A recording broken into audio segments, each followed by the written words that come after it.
Саламатсыңдар ма, балдар? Бүгін біз 4-ші сынып қазақ тілі 121-ші сабақты талқылайтын боламыз. Видеоны көрмес алдын арнаға жазылып кет. Менің каналымда көптеген видеолар шығады. 121-ші сабақ. Үстеу.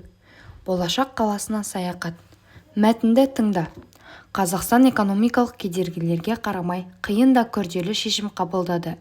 1997 жылы республиканың астанасы Ақмолаға көшірілді. Бұл шешім басқа елдерде де таңғалдырған еді. Аз ғана уақыттың ішінде бұрынғы провинциалдық қала адам танымастай өзгерді. Есілді бойлай президент сарайы, парламент ғимараты, Хан Шатыр бейбітшілік пен келісім сарайы, Алау мұзайдыны сарайы, көп қабатты тұрғын үйлер мен ғимараттар жаңаша бой көтерді. Қазақ хандығының негізгі салушылар Керей мен Жәнібек хандарын, қазақтың үш атақты биі Төле би, Қазыбек би, Әйтеке бидің ескерткіштері халқын болашаққа бостандығай бейнеленген. Аспанға атылған ақ барыс мүсіні жас Қазақстанның 21 ғасырдағы жарқын да бақытты болашағының символында елестейді. Астанамыз Нұр-Сұлтан қаласының болашағы әлі де алда. Ол болашақтың қаласы. Менің отаным тәуелсіздік Қазақстан кітабынан алынған.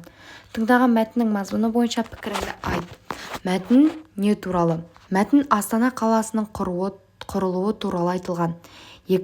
Мәтінде тыңдау барысында көңіліңе қандай сезім ұялады? Көңілімде мақтаныш, қуаныш сезімдері ұялады.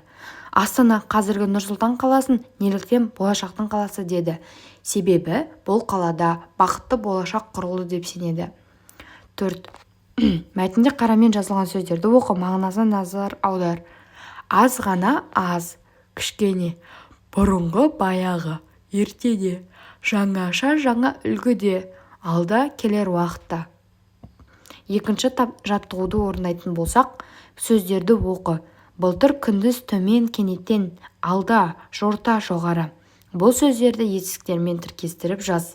Сұрақ қойып, қай сөзбен байланысып тұрғанын назар аудар дейді.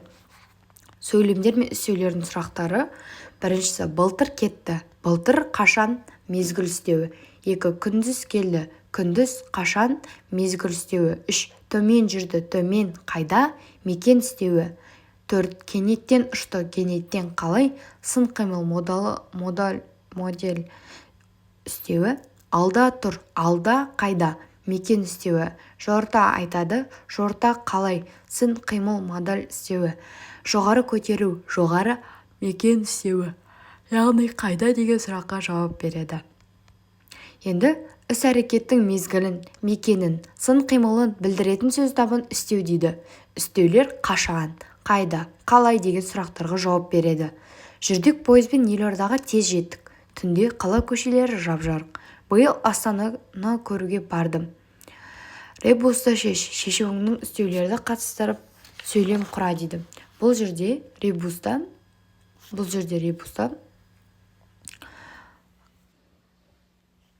жерде ребуста шешетін болсақ, бірінші ребуста қазір деген сөз шығады, ал екіншісінде алда деген сөз шығады.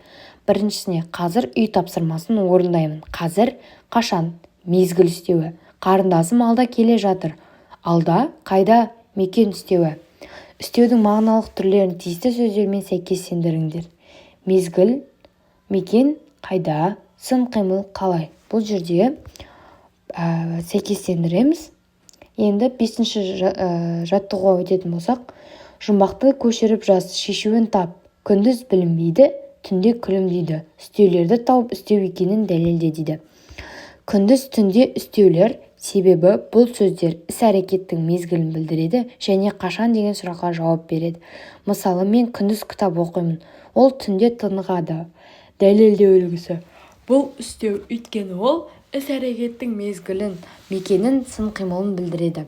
Қалай, қашан, қайда деген сұрақтарға жауап береді. Видео ұнаса арнаға жазылып кетіңіз.